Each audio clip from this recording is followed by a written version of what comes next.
chat box up there for a reason that you might be able to see. Happy Ace Week, everybody. Thanks for being here.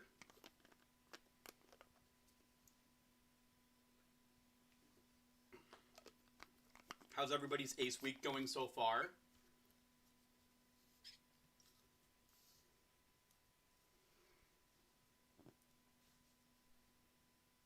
Yeah, I was still having some issues with getting set up.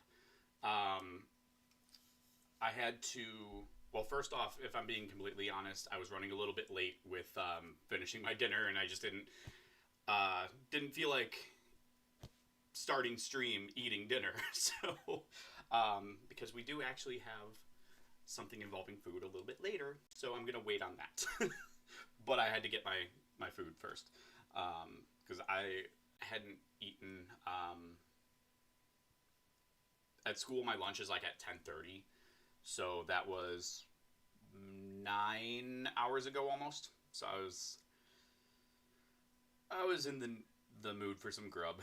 So sorry about that. And then I also had to re-download Streamlabs because I mean I don't really do live streams. It's not really something that I do regularly, as you know. I've tried it in the past and I just don't have the time to do that on a regular basis. So I try to keep it to special events like this, and I think that that's a fun way of going about it because I like to interact with everybody, and it's a fun way of doing it. But I feel like if I'm going to do live streams, it needs to be like something a little more topical, and this obviously is my second year in a row of doing an Ace Week live stream. Last year was actually a very special one for me because that was the day that I revealed to everybody that I had a book coming out. And that was also the book cover reveal for Limitless, which was really, really cool to get to do that on stream with so many amazing people. Hello, welcome. We got more people coming in. Twilight Clark, Scary Sad Flan, or Flan. Mitzi, hello. Thank you all for being here. This is so cool. Very happy to be celebrating Ace Week with all of you. It's been an interesting year since the last Ace Week. And not to get like too serious, but you know, this time last year was very hopeful and things shifted very quickly, but we're still here and we're not going anywhere. And I think that's maybe the most important thing that we can say this year is that in spite of the changes that have happened since Ace Week last year, we haven't gone anywhere. Yeah, some people are a little more emboldened against who we are and who the queer identity or queer community as a whole are. They're a lot more emboldened now than maybe any time in my lifetime. And I'm 35. But that doesn't mean that we are going to just sit down and take it. We're going to keep living our lives and sharing in our joys, because that's one thing that they'll never take from us is our joy. And that's why it's so cool to be here with everybody and celebrate Ace Week with all of you. Has anybody done anything exciting for Ace Week? Any celebrations or get-togethers that you did in your community, locally? Any books that you're reading to celebrate Ace Week? I just bought the digital copy of Dear Luke, Love Me.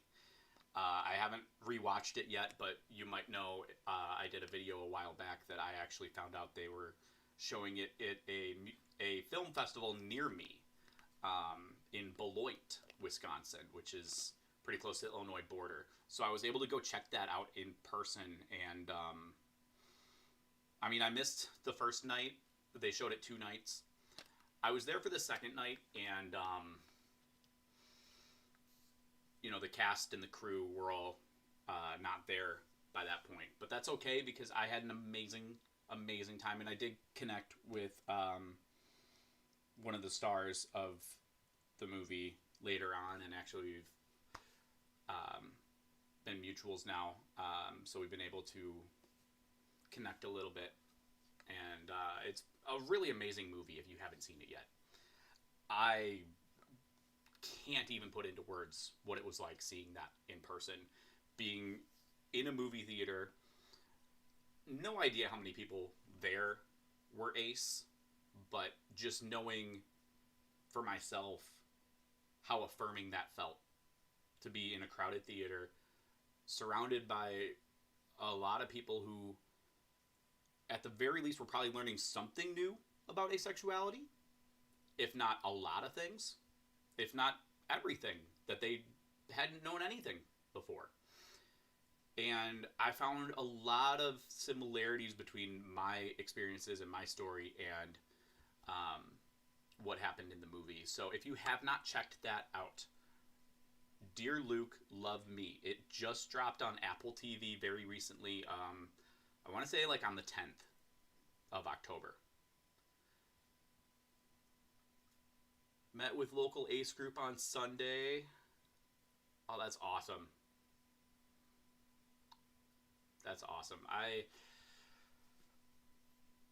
I wish that I had people locally to get together with right now. I could, but I just don't have a whole lot of time, I'll be honest. I basically, right now, I'm just coming home and taking a nap every day, because all you need to do is really look up the teacher side of TikTok to really understand what this year has been like for everybody. It's very affirming, again, kind of like asexuality. It's very affirming to know that it's not just me. It's affirming to know that it's not even just my school or my district. It is everywhere is feeling this. Students, teachers, faculty, admin. This was the fastest burnout that I've ever felt and that I've ever seen of anybody else. And we're not even 2 months in. It's very rough this year. And my tendency to, as my students say, do too much. I do too much. I do the most, as I've been told. And you know how much I do just with this community. So then put me in a classroom where I'm trying to help kids read. You can probably imagine. I burn myself out pretty quick anyway. So I would love to do something like that, a local meetup, but I'm really glad to hear that you did that. That's awesome. Junebun said, not for ACE Week specifically, unfortunately.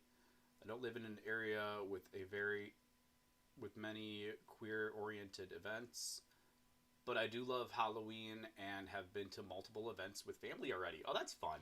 I love spooky season. It is absolutely my favorite time of year, aside from summer, for a handful of obvious reasons. I mean, you all know also that I'm a massive baseball fan, so summer baseball games and summer concerts and all that too. But I have a very special place in my heart for spooky season for so many reasons. I loved trick-or-treating growing up. I love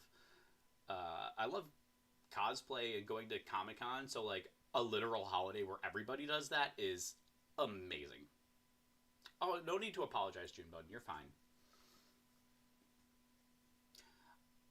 Twilight Clark said, reading Being Ace. Oh. Edited by Madeline Dyer. Yep. Being Ace is so good. there's honestly ace literature, and for that matter, aro literature as well. I know there's not as much, but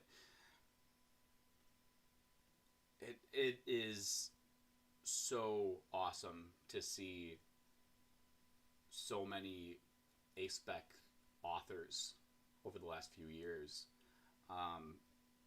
It's an honor to be able to be a part of that group. But yeah, I need to find more ace books, but I love seeing all of the amazing ace books that populate my my Instagram, because I follow a lot of folks who review queer books, and I feel like I'm at the point now where I see a new ace book almost every month. Sometimes multiple ones in the same month, and that's awesome. So I love that. I hope you're enjoying it. I'm going to another Halloween event this week with my partner. In fact, I'm looking forward to it. Oh, yay! That's fun. Junebun, do you have a costume picked out? What are you going as this year? Currently making garlic bread and pineapple upside down cake. Ooh, that sounds good.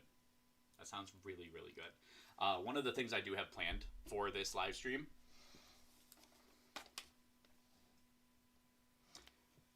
and I'm going to be making the ace flag on it. So we'll be doing that. And figure I'll take one bite of each color and do a little cake review. I've got, of course, our black, our silver. I'm going to do white across the whole thing. And then I've got this little one of purple, because that's the only purple that the store had. But basically, my plan is cover the whole thing in white and then layer over the other parts to make the ace flag. So I'm really, really excited. I think that'll be fun.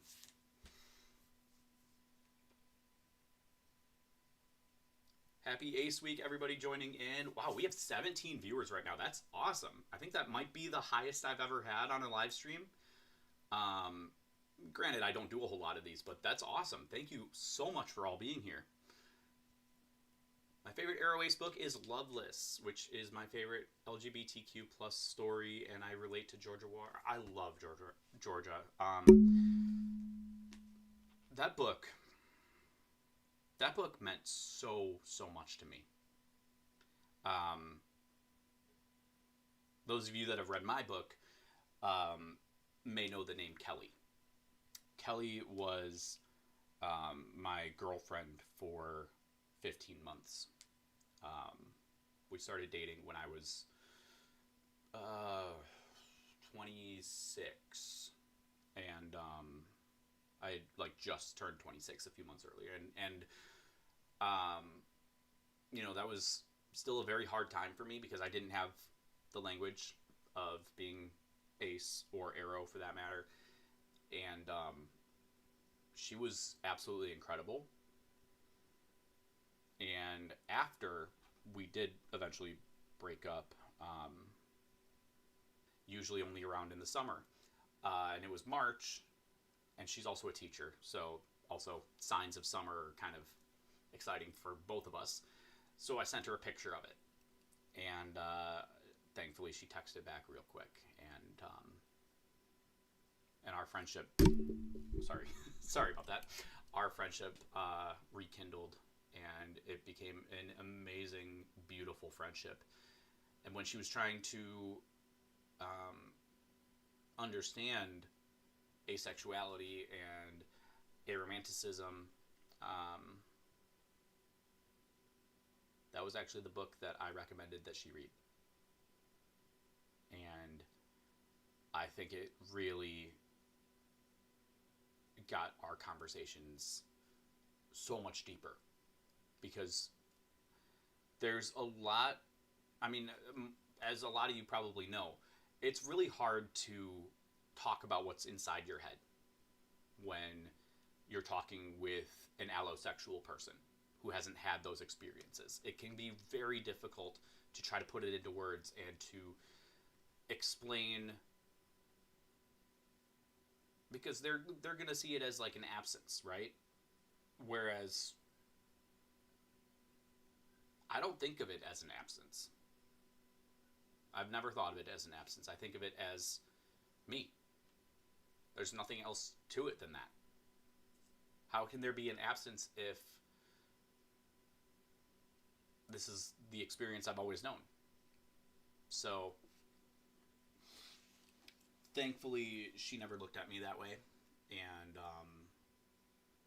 those conversations ended up being really, really great. Casey, hello, Casey. Good to see you. I'm glad you could make it work with the time zone difference. I know you're a little far away, so that's really awesome. Thanks for being here. Stag and Swan, happy Ace Week. Happy Ace Week to you as well. Pink Hoodie Channel, any asexual and aromantic headcanons on your favorite characters in fandoms you love? That's a good question. I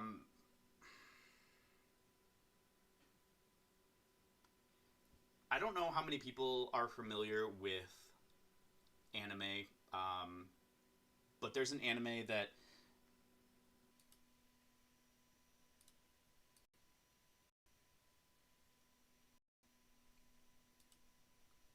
as I was saying earlier, they're not going to take our aspec joy from us. No one is ever going to take that from us. Yeah, this is a setback. It's unfortunate. But that doesn't mean that this is going to disrupt me or what I do, I am. If anything, it makes my it only strengthens my resolve, because people like that, I'm so sorry that your life is so sad and miserable. I'm so sorry that you have nothing more important or better to do.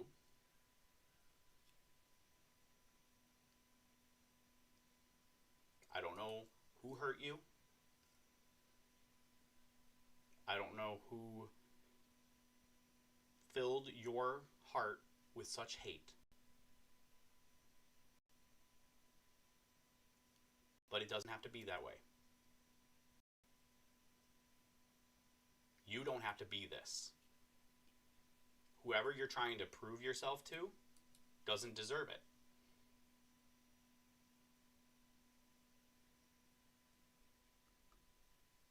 So, if this is who you are, I'm sorry that that's where you wound up in life and that's who you chose to be. It's rather depressing and sad.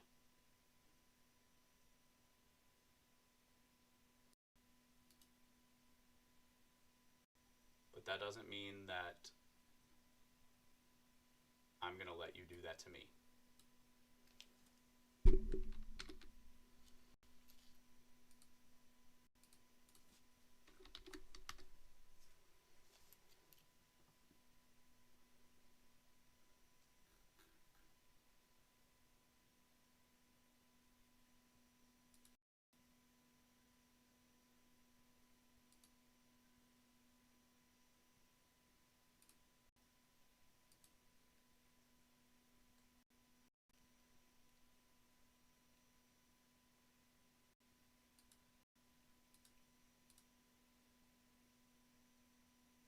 Now, as for everybody else that's here, I so very much appreciate you. again, I'm sorry that this got derailed like that, but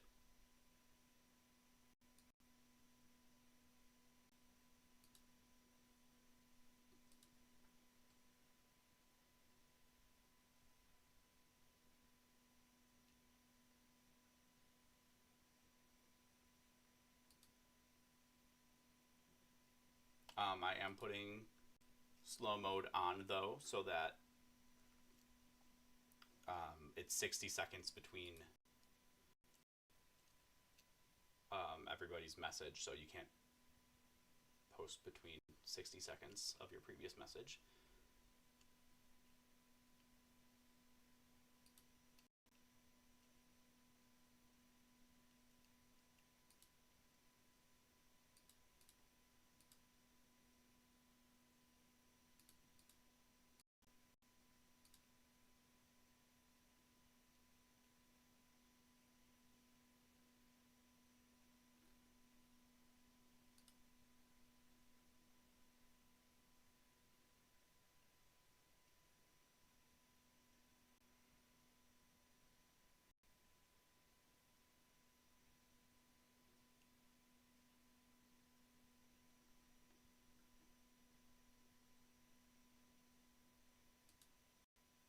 But thank you all for being here, and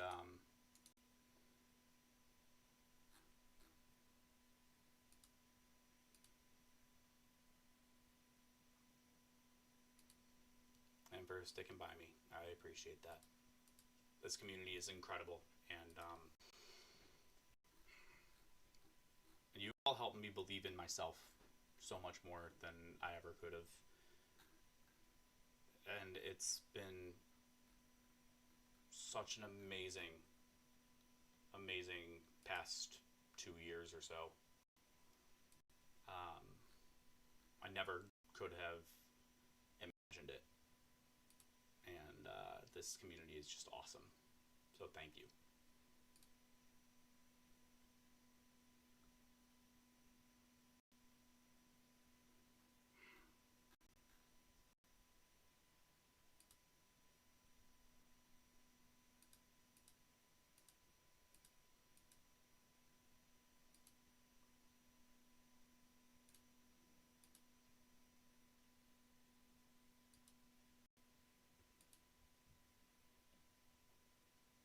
And from what I can see, that is gone now, and I will be deleting it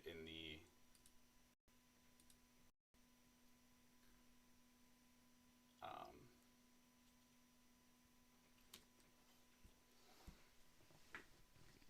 in the review, and I'm also going to block it out from the text box.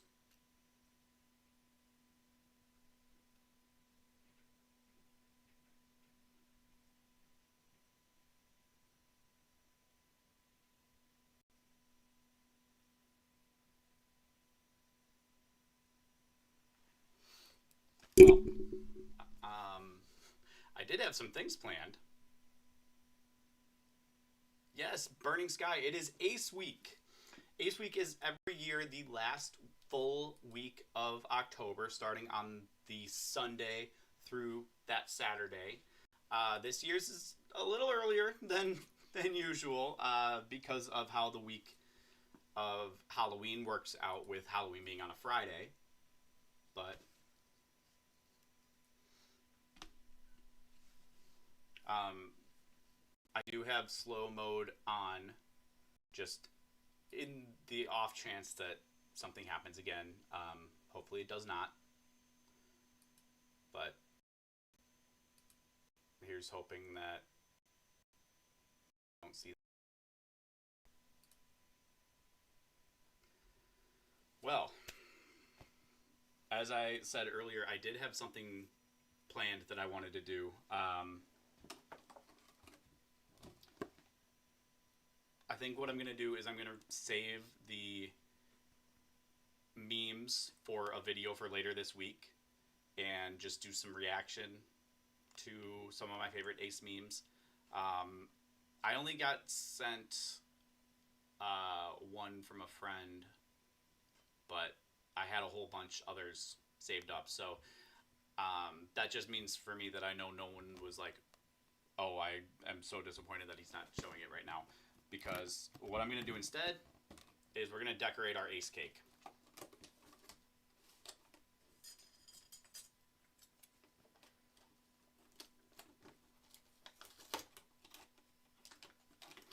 So, I don't know if I'm going to end up eating this whole thing this week. I don't know. I think I'll probably end up like cutting it up into pieces and putting it in some like Tupperware, bringing it with me to work or something. But here's my plan. Because of course it's not Ace Week without cake. So I'm going to cover the whole thing, aside from the chocolate parts around the front there. Cover the whole thing in white, because then these other ones are much smaller. And then, of course, I'm going to layer on our black stripe, silver, or gray. It says silver, but yes, the gray stripe. And this is the only size that they had for purple. So,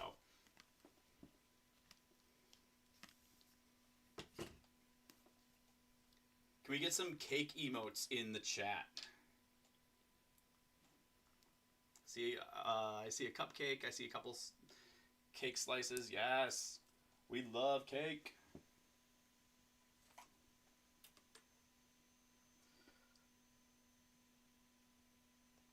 So I think what I'm going to do is just kind of like layer it on there and then spread it around, I guess. This is going to be so insanely rich. Like, this probably isn't a good idea. Everything in moderation, right? Except for when it's an ace person and there's cake involved.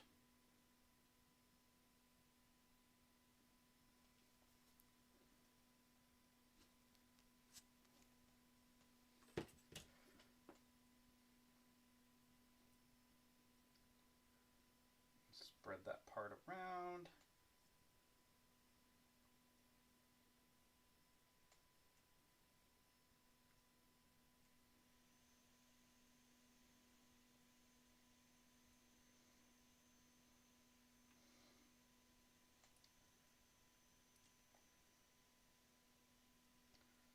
I haven't seen as much discourse over the ace flag in the last few years, but I do remember a few years back, and for frame of reference, I kind of started in the online communities around 2020. I do remember there being some discourse over the ace flag and some people not really caring for the colors, and I don't know. I've always loved the colors of the ace flag. I think it just looks very clean, and it's just very cool colors. It's a really neat color scheme to me. And it's nice because, you know, I can wear things that are purple. I have plenty of things that are purple that I can wear, and still be subtle if I need to be subtle.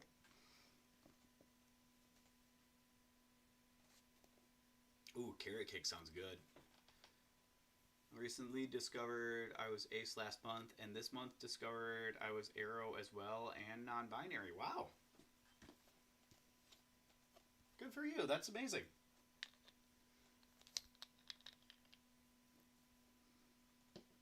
I love seeing people learn new things about themselves and going outside of their comfort zone sometimes, even to try and learn more about that new part of them that they didn't know about. Education is so special to me. I mean, I'm a teacher. I'm doing this. So, like, obviously, education is something that I deeply value. And I think we're always learners. You know, I said it in my conversation with Ace Dad, if anybody had a chance to read that yet, that even if you're teaching all your life, you're also a learner all your life. And there's always new things to explore, new perspectives that you hadn't considered. So I love learning new things about myself, and I love seeing all of you embrace yourselves as well.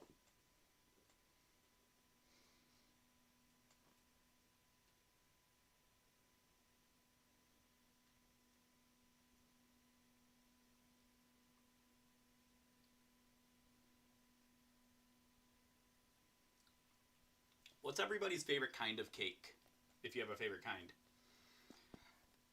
Personally, it kind of, for me, depends on the mood. I think sometimes I might be like, you know what? I could go for like a strawberry shortcake with like that strawberry sauce, whatever you call that, on top. You know what I mean? I'm trying to think of like what it's not like preservatives, but it's like a runny kind of something. Anybody know what they call that? Is that strawberry sauce? I have no idea. I also love any kind of chocolate cake. I took German for 4 years in high school, and I forgot to grab my scissors, so I'm gonna have to go grab those in a second. But there was a lot of chocolate cake involved, and very like rich chocolate cake, like Black Forest cake. That was so good. Gosh, how did I not figure out then? White cake with vanilla frosting. It's simple. Okay, nice. Red velvet cake is good. Yep. I can't do much red velvet like in one sitting, but if it's like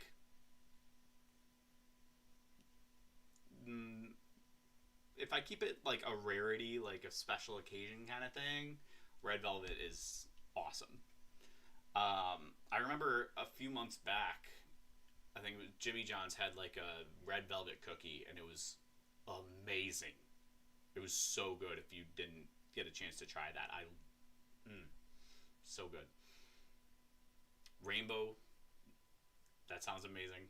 I almost went with a rainbow cake for this, but it was just like a single slice, and I wanted to be able to do something more like this. I don't know, that seems to kind of be evened out. It's weird, like putting frosting on top of frosting, and then I'm gonna end up putting more frosting on top of this frosting in a second, but we're making it work. I will be right back. I'm just going to grab my scissors in the next room so that I can cut open the other frosting colors. Be right back.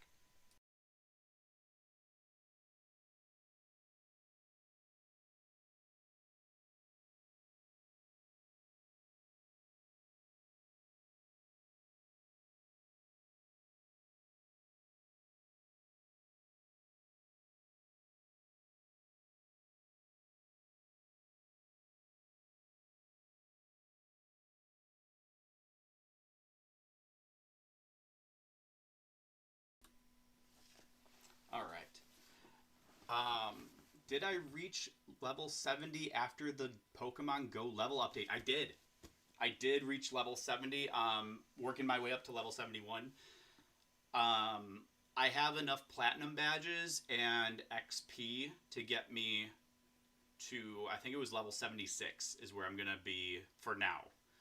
But I will be getting more platinum medals. That's really the thing that's going to be holding me back.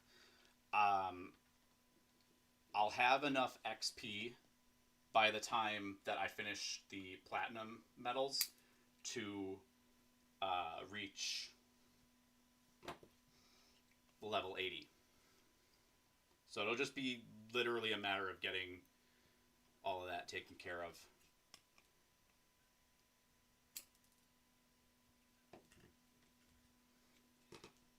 I did very recently, speaking of Pokemon Go, I competed in what is now my 5th regional championship for the Play Pokemon Tour. And I did very well. I'm still like shocked at how well I did. I ended up in the main regional tournament, like the actual championship thing. I ended up having to play a player by the name of Beach, with like 3 E's, Beeeeach, and then the number 7. Very good player. And if you've never seen a Pokemon Go live stream for the regional championships and the world championship and all that, it's best 2 out of 3. And I've never qualified for worlds. I've never even gotten championship points at a regional championship before. All the points that I've gotten in the past have all been just from local tournaments. And this was arguably the best player I've ever had to play. But I can tell that I got a lot better over the last few years because I took him to a game 3. I actually took one match from him and almost won the set. It was one of those things where when we finished, he did the good game. And even I was like, yeah, good game. But it was amazing. It was so much fun. I cannot wait for my next one. I've actually already talked to a friend of mine about staying with her for the Seattle regional, because she lives out there. So that's a possibility that I'll actually be headed out that way in February, at the end of February for that regional. And then there's one more that's kind of known. It's not been officially said yet, and some people know about it by mistake because it got leaked somewhere. That's actually drivable for me. So if that ends up being the case, and I end up scoring points in Seattle, I'm going to go to that one too, because I really want to try to qualify for Worlds just once. I know I wouldn't win it, but how cool would it be to say you qualified for the World Championship of Pokemon? And on top of that, how cool would it be if I wound up on the stage, rocking my ace rings? It would be really, really cool. So, we'll see what happens. It is time to color in the rest of the cake. Here is our progress so far.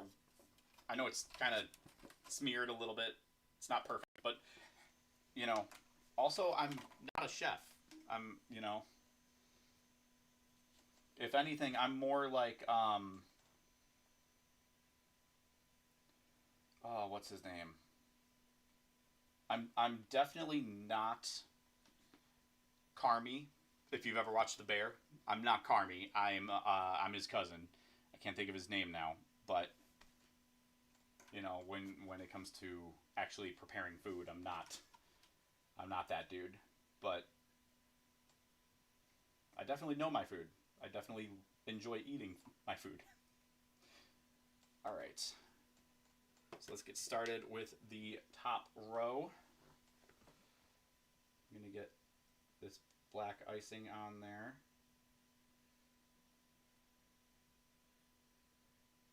I'm going the long way. I'm really just kind of going to drizzle it on. Wonder if actually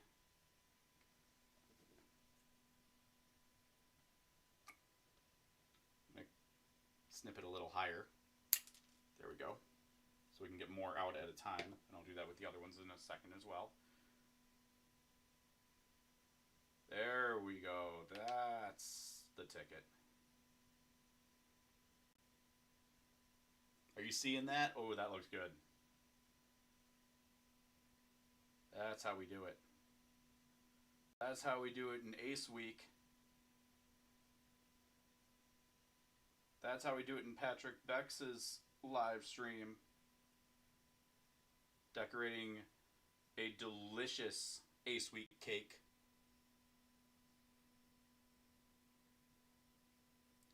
Am I Team Instinct, Valor, or Mystic? Oh, that's such a good question, too. I'm one of those controversial players that switched teams. I was a first day player, and I switched my team. And it was because I didn't have anyone near me on Team Mystic by the time I made the switch. Because when the game first rolled out, I was living in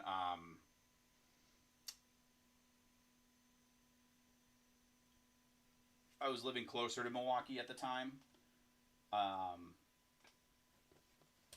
And since I moved, I didn't have anybody near me on Team Mystic to stay on that team. So I made the switch to Team Instinct, which felt right because growing up, Zapdos was always my favorite anyway. I didn't have a whole lot of like good cards as a kid, but my most prized card was a holographic Zapdos first edition, which I have no idea whatever happened to it. Funny enough, I only had one of my first edition cards that I still had, and it was just a Rhyhorn. But oh, this is like sparkly silver. Okay, that's cool. The only reason that Rhyhorn was still around is because I had used it as a bookmark, and years later it fell out of the book. But otherwise, my mom like threw out all my cards, which sucks, you know. But I've mentioned this on a video before. If you see this guy right here, Seal, this is my one, other than that Rhyhorn card, my one remaining Pokemon memorabilia from my childhood. This was, believe it or not, this was from KFC. Kentucky Fried Chicken actually sold Pokemon plushies back in like 1998 or 7.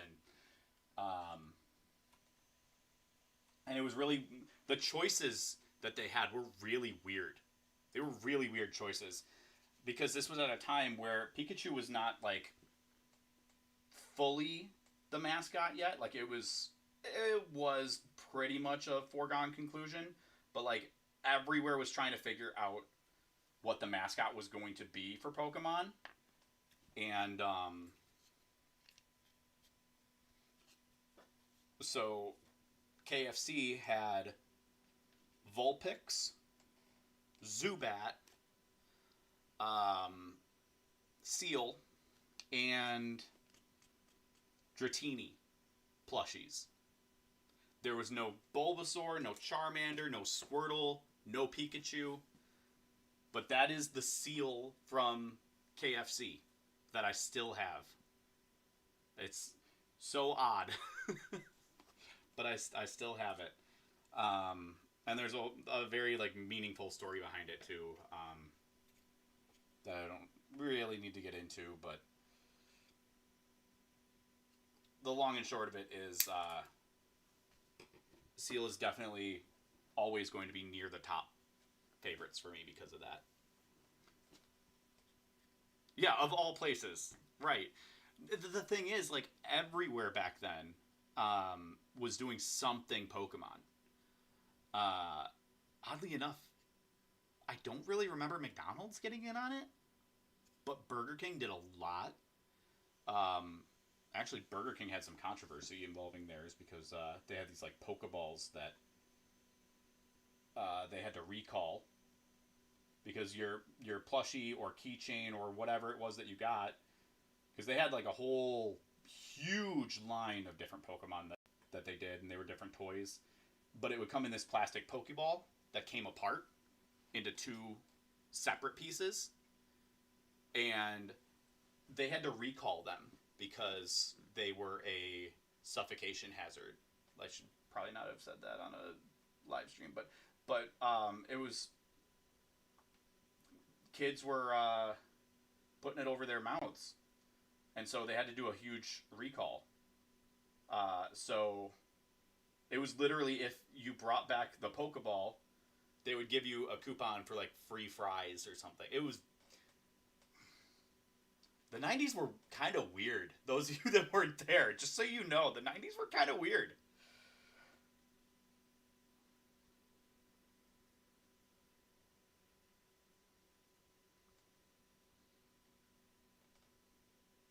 Not super into the games. I mostly just collect cards, and only very casually, but personally, dark type lover. Ah, dark types are awesome. I do enjoy dark types.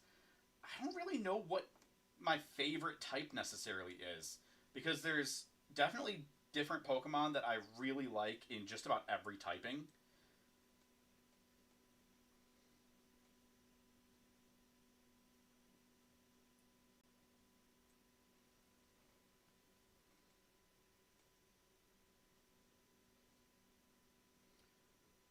Um, I do really like ice types.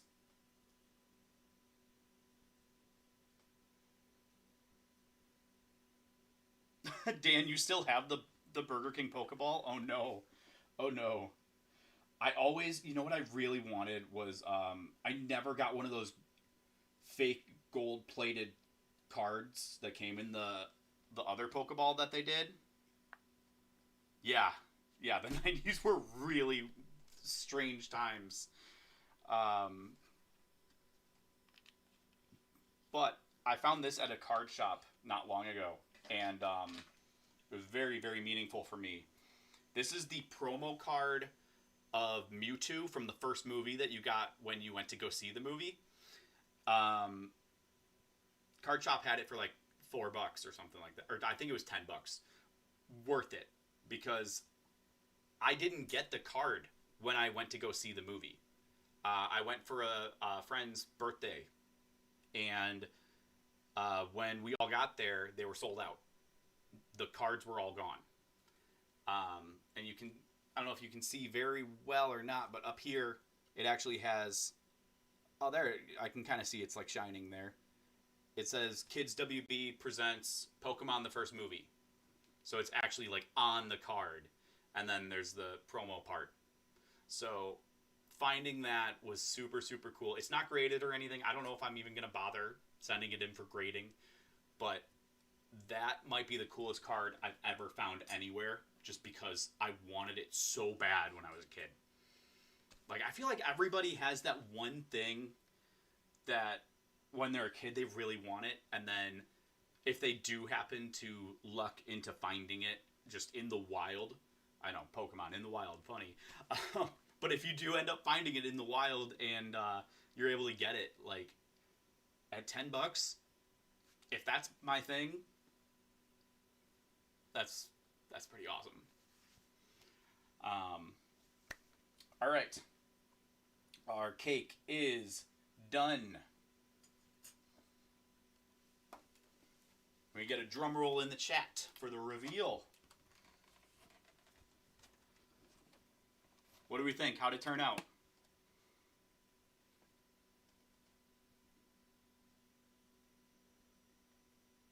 I'm pretty happy with it. I think it looks great. I'm really excited. I didn't realize that the gray was going to be like silver shiny. It's got like kind of like little sparkles in there. Kind of makes it pop, which is cool. My other concern was if the purple would be like see-through, but I think actually with having the white behind it actually helped it.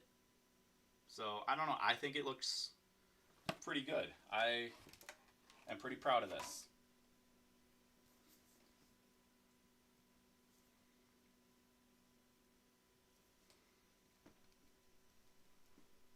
I think it's kind of funny that this turned into a Pokemon chat. Sorry for the people who aren't really that into Pokemon. hyperfixation took over there.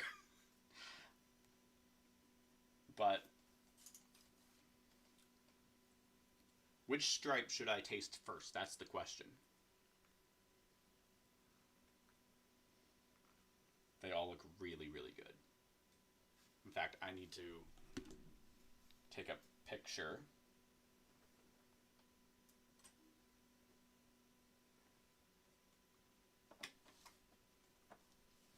And I'll put it on my Instagram.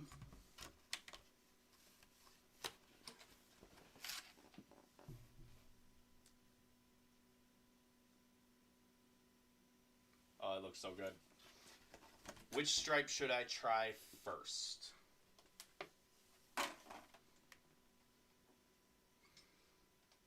See, this is how much of a Pokemon nerd I am. I literally have a Caterpie card in my phone case.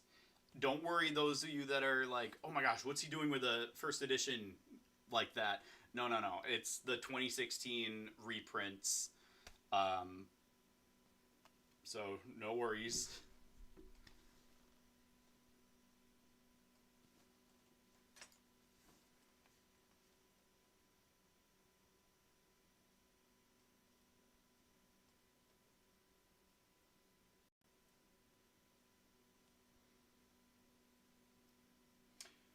I'm thinking,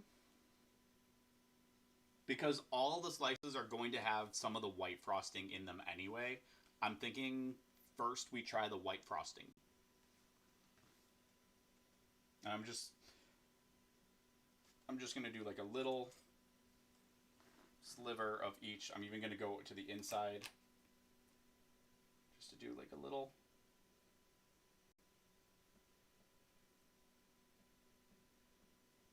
There we go.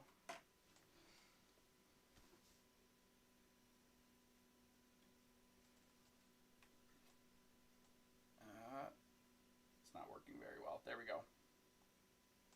Happy Ace Week.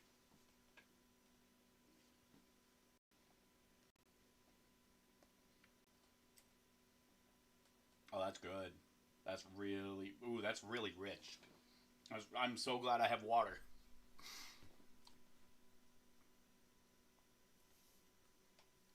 I am going to eventually try all 4 stripes.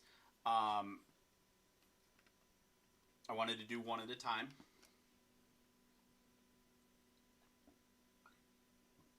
Dan says purple next. And Casey says purple also. Yes, please remember to hit that like button. Thank you. Also, oh my gosh. My last video, for those of you that saw it, where I was talking about BuzzFeed, that video is getting some really good conversation going. I felt it was really, really important to talk about, because if we don't do something about the way that we're represented, then this is just going to keep happening. And people who, like we saw, there was not the kindest things going on in the chat earlier. Someone said in the comments of that video that we shouldn't even be bothered by it. And personally, I understand where they're coming from. They said it more elegantly than what I just said, but what I feel about that is, you know, they said that we were not going to change people's minds. Maybe we will. We won't know until we try. But even so, if we don't even try, then what about the people who have no basis for understanding of asexuality? And those are the first things that they come across. And then their opinions and their misconceptions about our experiences begin to form because of that, because we didn't do something to stop it. So these things are super important to be talking about, to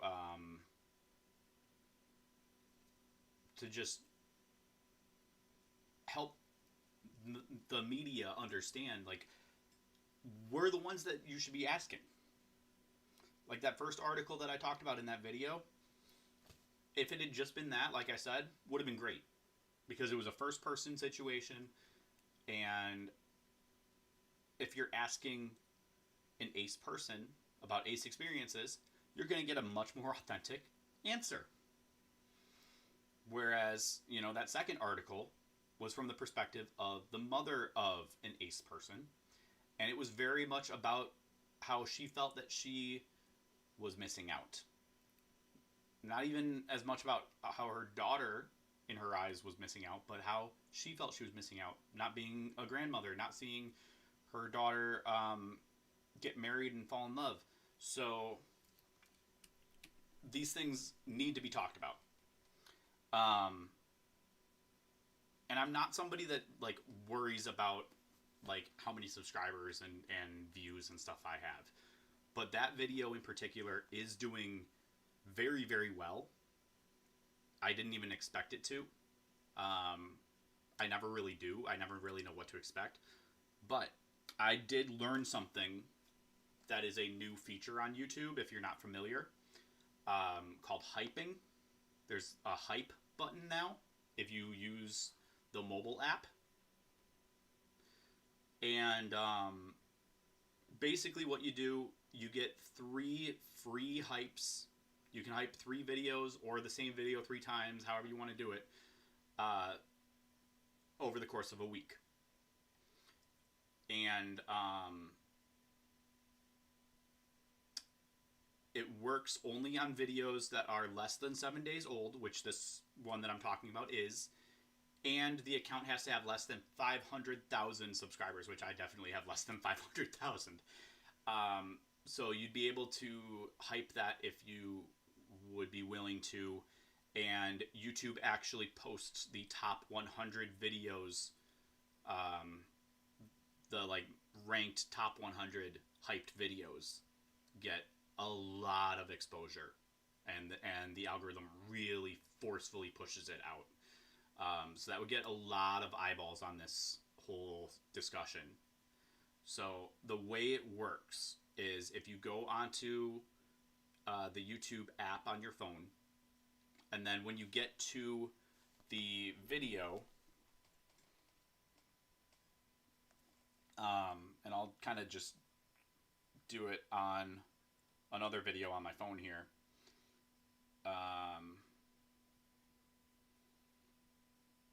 Okay, here's a Mystic7, a Pokemon YouTuber. So if I click on this video, and then, he's talking. When I get the top comments here, I swipe that way, and then there will be a button that you can press that'll say hype. So you swipe that, and then you hype.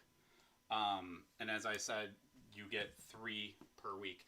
I would really appreciate it if you did that for that video. You do not have to. I fully understand if you have other videos that you want to use that on, now that you're aware of it, if you weren't aware of it before. But that video that I made has a lot of hype behind it already. To reach the top 100, I think the rank 100 was at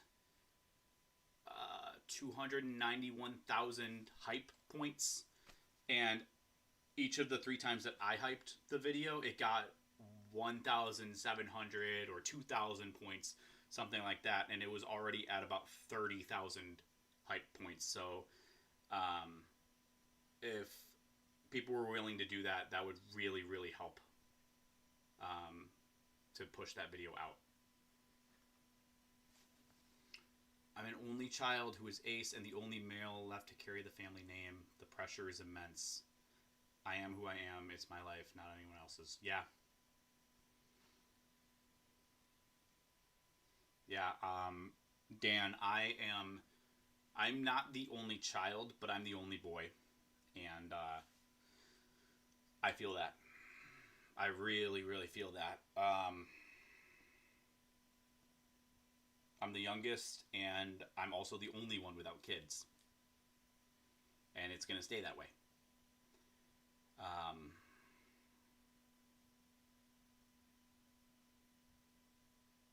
So I get where you're coming from, and that's been something that I've struggled with myself.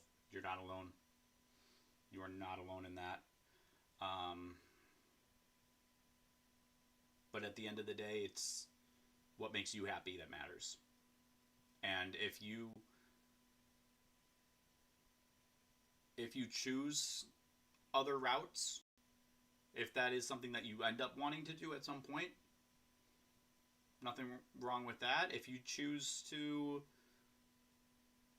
stay on the path that you're currently on, nothing wrong with that either. It's your life, it's your journey, and only you can write that story. No one else is holding the pen for you. But whatever you end up doing with your life, it's yours. And as Doc Brown said in Back to the Future is what you make it. So make it a good one. It's one of my favorite all-time movie quotes. I got to hear Christopher Lloyd, who actually, it's Christopher Lloyd's birthday today, by the way, if you're a movie fan. So happy birthday to Doc Brown. Random that just came up. But yeah, I got to hear Doc Brown actually say that in person at C2E2 in Chicago a few years ago at his panel, and it was incredible. The stories that guy has are unreal. He was in just about every movie I loved growing up. I had a question to ask. You hyped for Halloween? If so, what are you going to do for Halloween? I am hyped for Halloween. For one thing, I'm going to play a lot of Pokemon, because the Pokemon Go events for Halloween are always awesome. I have a couple of costumes to choose from. Probably my favorite, and the one that I'll probably go with, is Obi-Wan Kenobi. I have like the full Jedi robe and garment, and I finally got the right boots to go with it, and I have a replica of Obi-Wan's lightsaber, like the Black Series, or not even the Black Series, whatever it is now.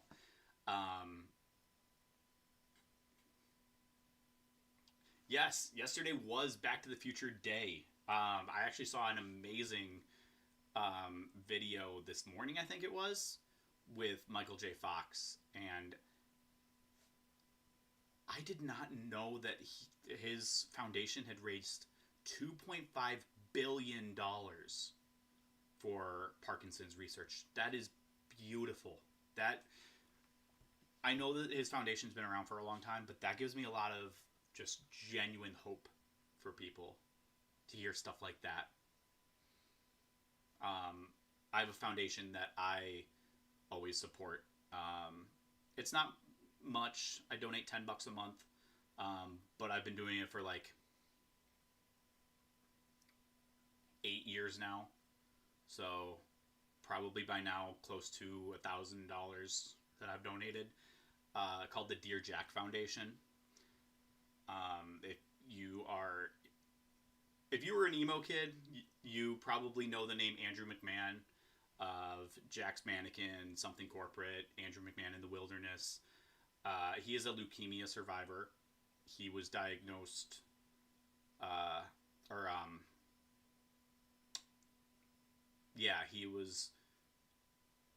he was given the news at the age of 21. He had already made it big with Something Corporate and was doing Jack's Mannequin as his second project, and had finished the Everything in Transit album, the first Jack's Mannequin album, and was starting to do the very first handful of shows, and his management was like, "You don't look good. You should go see a doctor." So he did, thankfully, and it's it's a very tough watch, but there's actually a documentary on it. And he also, a few years ago, he put out a book. His story, his experiences, the way he's always been very open about that kind of stuff has always been an inspiration to me. Very much so, I model my own willingness to talk about my experiences because of him, because he's done that. And when I think about, well, am I ever oversharing? Is this something that... It's almost like a would Andrew say it? I ask myself, would Andrew talk about this? Would he write it in a song? Would he put it in a video or something? And he's been a massive, massive inspiration to me. I've seen Andrew McMahon or Jack's Mannequin or Andrew McMahon in the Wilderness in some form 18 times now. And I've had the pleasure of getting to meet him twice. He even recorded a video for one of my oldest friends on the planet, for her and her husband, because his song Cecilia and the Satellite was their wedding song. And I asked him if he'd be willing to record a quick video to say something to them.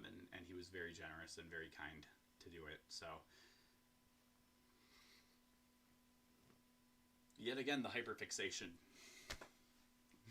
I just, when something like that, my brain just, I don't know when to stop. I can go on for hours about certain things.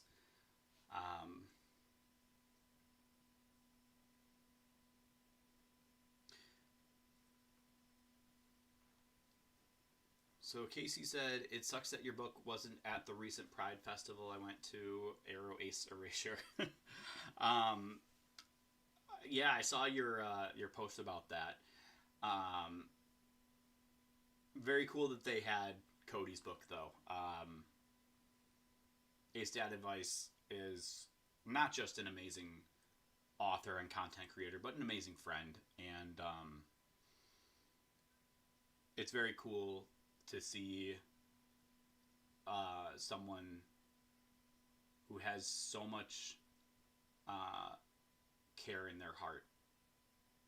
And yeah, just like Andrew McMahon, Ace Dad is another big inspiration to me, and I feel very fortunate to call him a friend.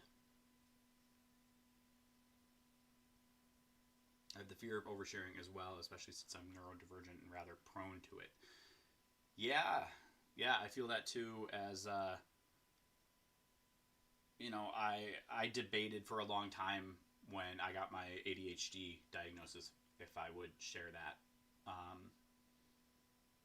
and how much I'm willing to share. I think the things that are obvious about it, I'm willing to share, like when I get on a hyperfixation train, but otherwise, yeah, there's still some things that I'm a little, I don't know if I want to talk about yet.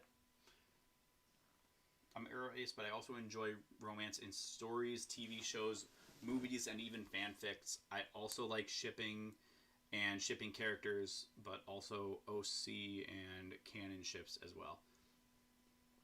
Yeah, I grew up loving romantic stories.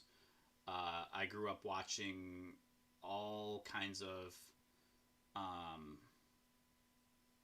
all the teen dramas, actually, because I had 3 older sisters, and you know, growing up in the 90s, when I was really little, it was my oldest sister watching 90210, and then it was Dawson's Creek and Felicity. They got me hooked on Felicity because Amy Jo Johnson was in that cast early on, who was the original Pink Power Ranger, who is literally the person right there in that tan dress with me right next to her, and then David Yost, the original Blue Ranger, on my other side, which was a whole other Arrow Ace experience, meeting her in person and freezing up, like totally freezing up, because like I've never understood the celebrity crush thing, but like I had such an admiration for her growing up, and so it was really cool to meet her, and she was very kind.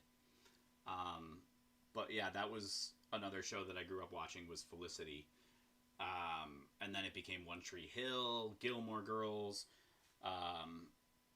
not so much Gossip Girl. I think part of it was just the same reason that like the OC I kind of eventually didn't want to watch much anymore, because I watched early on with that one because of the whole more relatable side of the main character Ryan. But as he started getting too much into the rich elite, and same thing with why I never really got into Gossip Girl. I don't really get into the shows where the characters are like living in mansions and stuff. I don't fantasize over that type of life. It's not for me. I like my life modest and just being able to be proud of what I do and how I do it. And it's very, very rare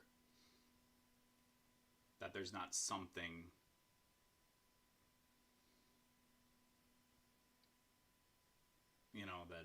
that helped them along the way that it's not for me.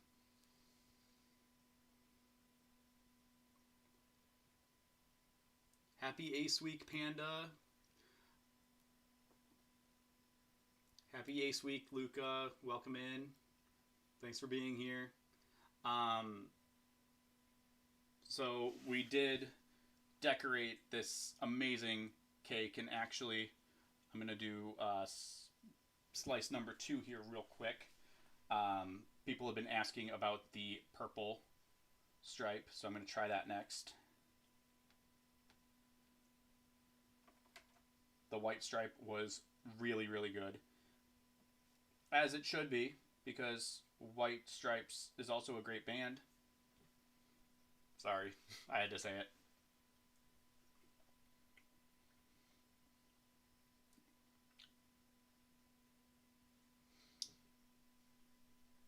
That's pretty good. That one's kind of melty, but like in a good way. But I bet it would be just as good if when I leave it in the fridge overnight and have like an actual slice tomorrow.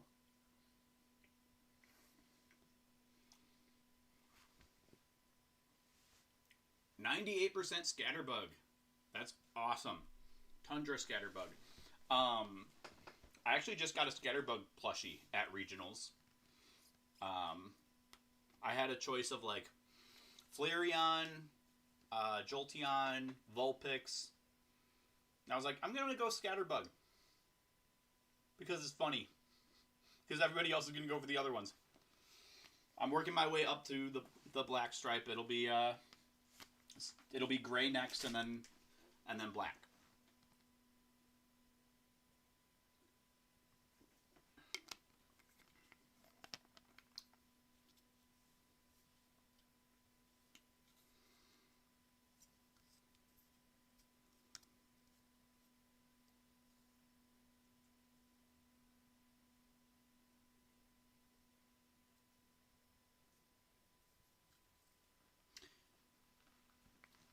I think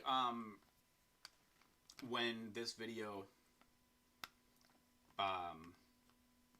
gets put on the channel, I will probably edit out the issues that happened earlier. My cap just fell.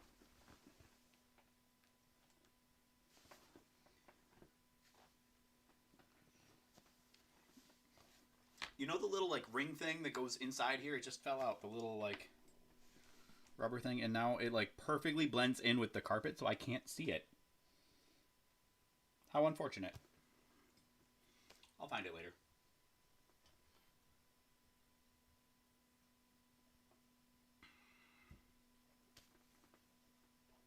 feel like such a streamer. Don't forget to hydrate. But for real, always hydrate. Like, actually. That's something that I need to start doing more, because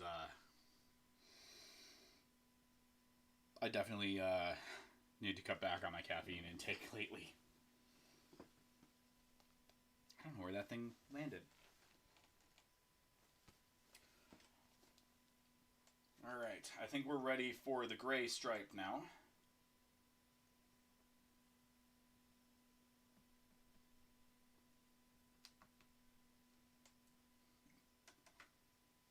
I'm trying to just do like little pieces now. Like, I think that's all I'm going to do on that one.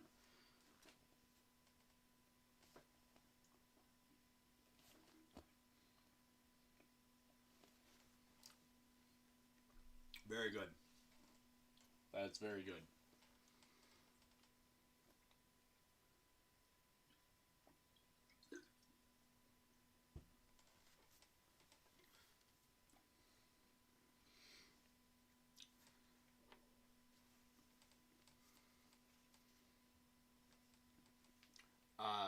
Just catching up on some things I might have missed in chat a little while ago. Remy said, Ace Week boosts my self-esteem by 50 to 80%. I love that. That makes me so happy to hear. I would love if we can keep that energy year round. I really would love it.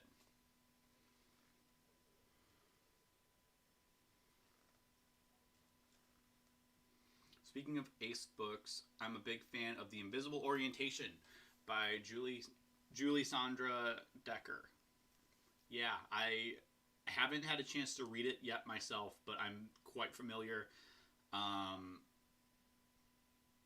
recommended to me. It's definitely on my list. But yeah, that's one that I have not had the opportunity to yet, but I definitely will be reading sometime soon.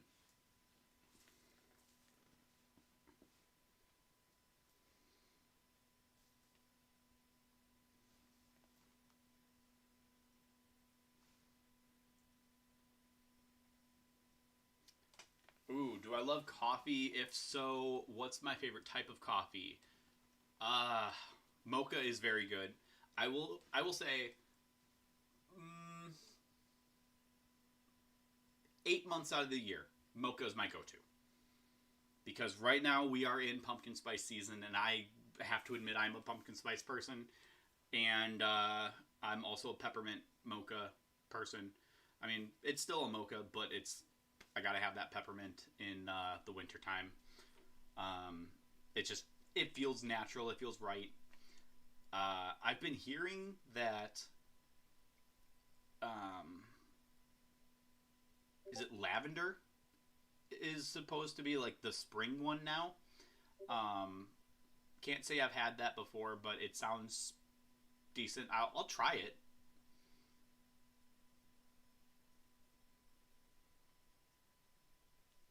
Just say thank you, or I really appreciate your videos. Keep doing what you're doing. Thank you. I appreciate that. I think your reaction to Ace books might make a good video. Yeah. I've done some videos talking about Ace characters that included characters from books. That's not a bad idea. I like that. I might do that down the line sometime. Read Ace by Angela Chen for a queer book club. The Mostly Aloe group loved it. That's awesome. That's a great book that I have read. Another really great book that I haven't seen mentioned yet, but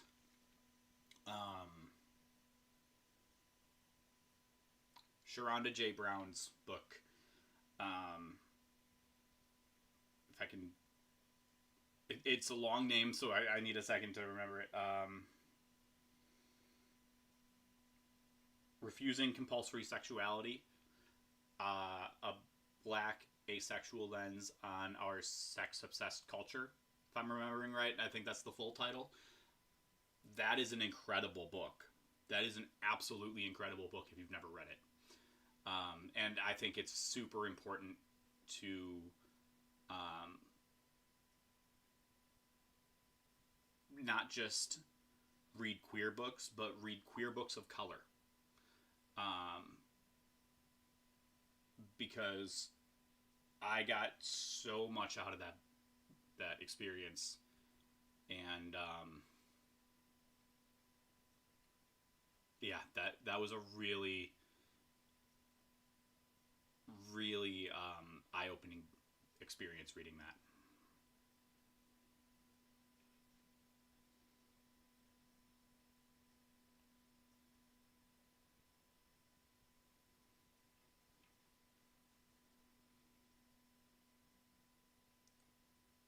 Extremely allergic to lavender, so I have to be very careful this summer when it was more popular and in season. Yeah.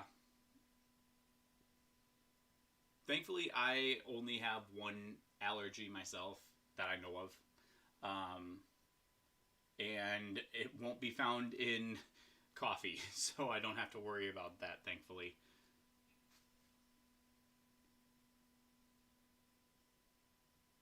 Yes, I would love to see more diverse Aspec representation as well.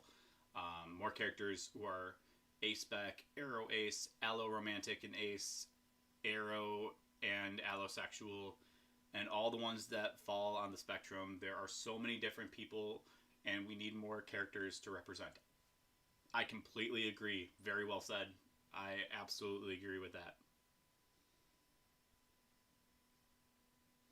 I was wondering if you have any advice on overcoming amatonormativity. I'm really struggling with accepting I'm Aro Ace, and I constantly am pressured to make my platonic relationships something else. Ooh. So, I've definitely been there. One of the hardest things for me, as far as like learning that I'm Aspec, and especially aromantic, um,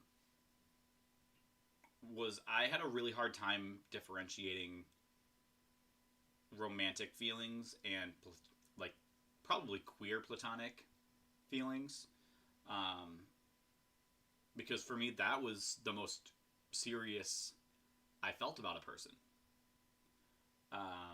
So I thought that must be romance.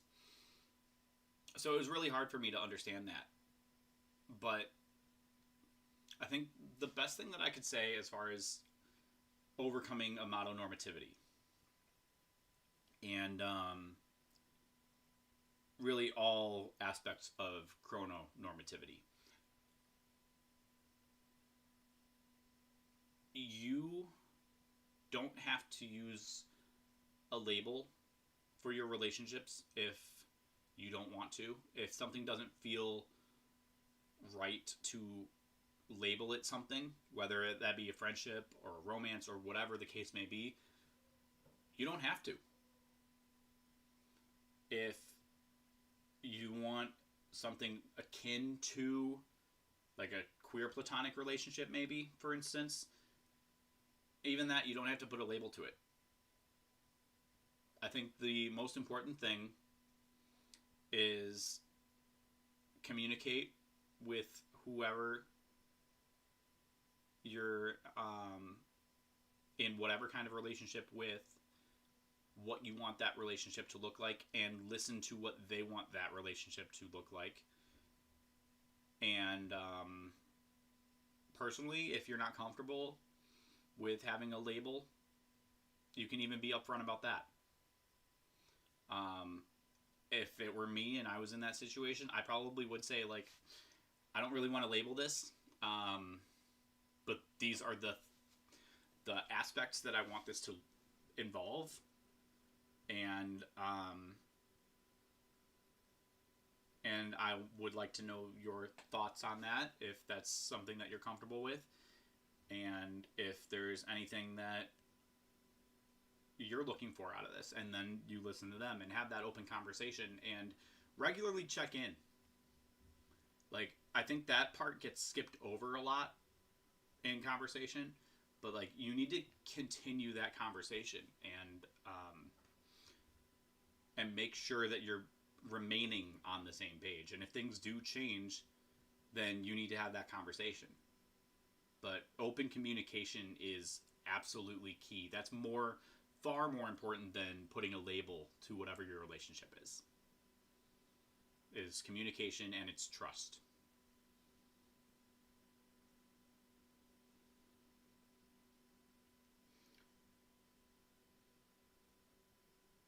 I'm working on a short story with a male asexual protagonist, but stuck in a bit of writer's block right now, but I know I'll get past it. Yeah, been there. I've been there. I wrote a short story a while back about an aromantic male character. And I do still think that there's a full story there. That'll be something I eventually work on. And then I actually have another full-length novel that I've put together. But that's been sitting in a Google Drive for 5 years now. Just nothing going on with it.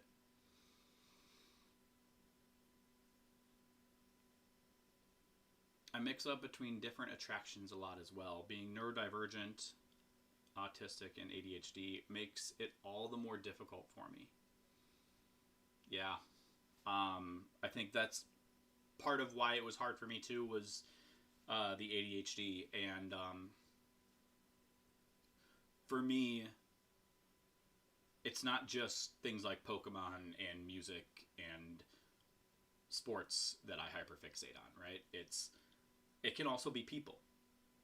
And especially when, you're a teenager and you're trying to figure out your feelings and figure out, is this a crush? Is this what a crush feels like? I don't know.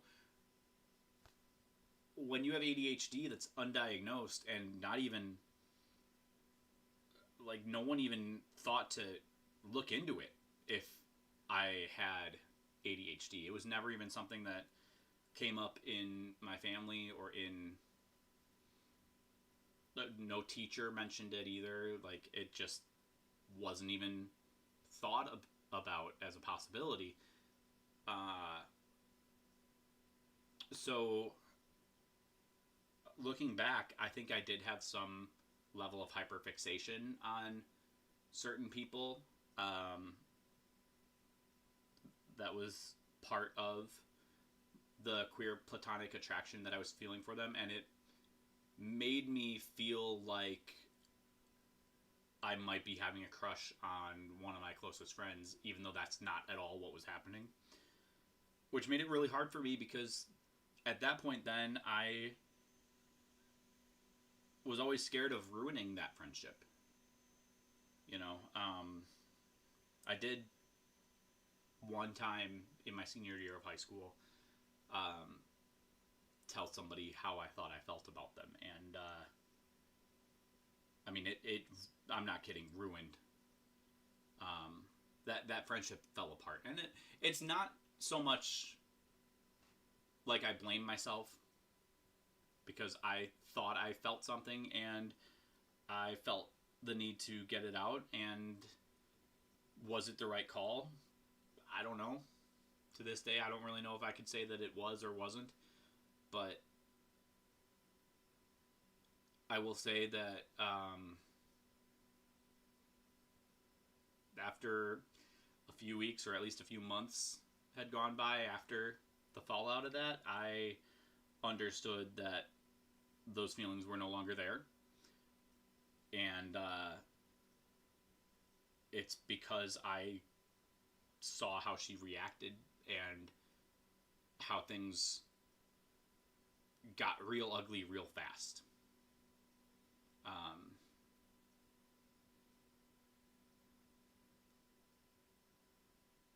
And it made me realize that, maybe this isn't the person I thought she was anyway, so...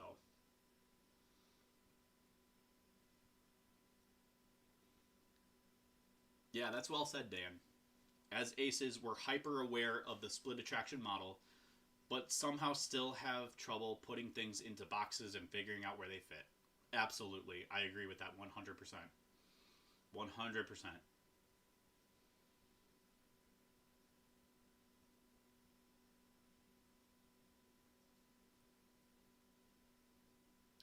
Sil Manyeki says, "Hi Patrick, I like the idea of romantic attraction like in movies, etc., but I don't want it for myself."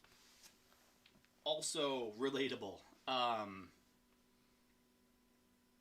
So that's kind of how it is for me too. There are times where I want the closeness of a relationship, and there's times where I don't, but I still love romantic stories, and I really enjoy the idea and the concept. So I actually use two micro labels. I use agoromantic and cupioromantic. I kind of just combine the two. And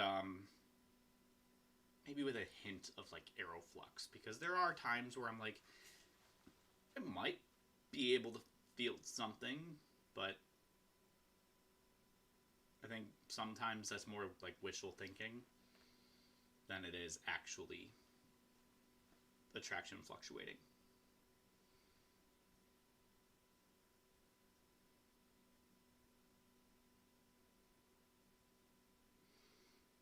That reminded me of a relationship I had in high school. I tried to be allo, but it never felt right, and I ended up hurting people.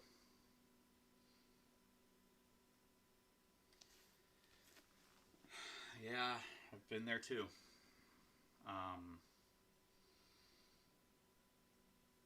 And I've also been hurt for it. So I've been on both ends of that. Neither one is fun.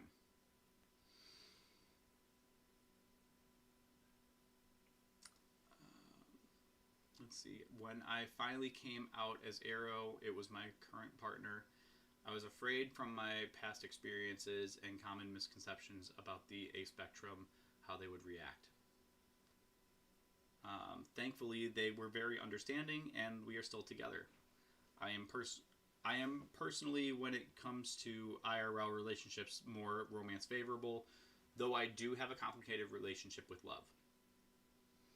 I'm very glad to hear that that worked out for you, Junebun. Anytime that you're revealing something about yourself, it can be scary. And it's a hard decision to make if that's something that you want to do. I remember really reflecting for a long time before making the decision to come out. And it's honestly because of the first few people that I did come out to that I felt more comfortable doing it more later with other folks. So I totally get what you're saying about like those early experiences, and it really can, like those first few could be really great experiences, could be not so great experiences, and it's totally fair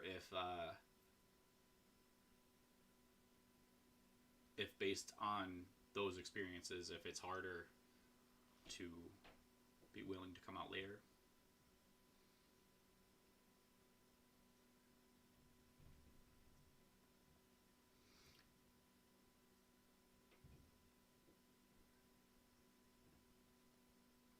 I was the same in high school, tried to be allo, but not successfully, got hurt and hurt others as a result. Yeah. And that's why having this language and being able to find words like asexual or aromantic for that matter are something that I have dedicated so much time to doing, because I was there. Just like so many of you were saying in the chat, I was in that situation, and I didn't have those words either, and it's really hard being in that spot. I am going to start wrapping it up in about a couple minutes, but we do have one more stripe to try. We haven't gotten to the black stripe yet, and I know some of you have been really excited about that. So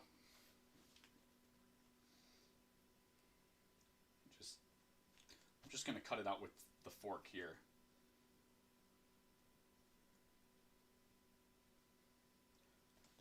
Happy Ace Week.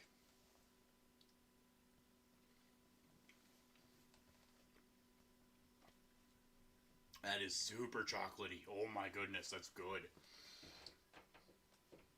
All right, yeah, that was really rich. Whoa. Very good though. It was worth the wait.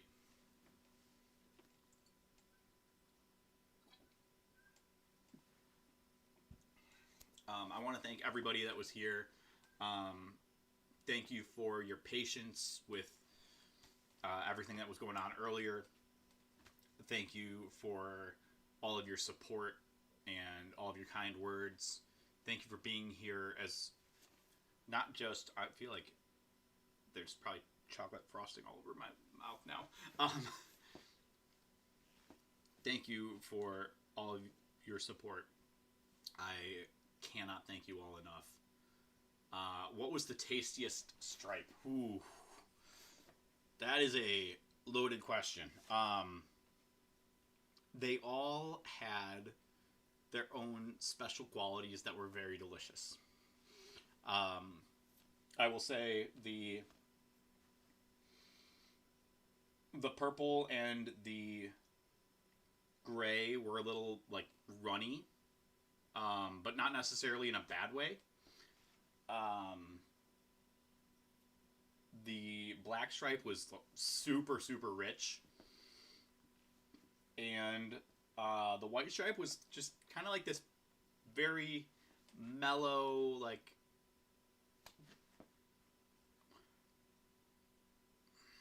trying to think of a good way to describe it.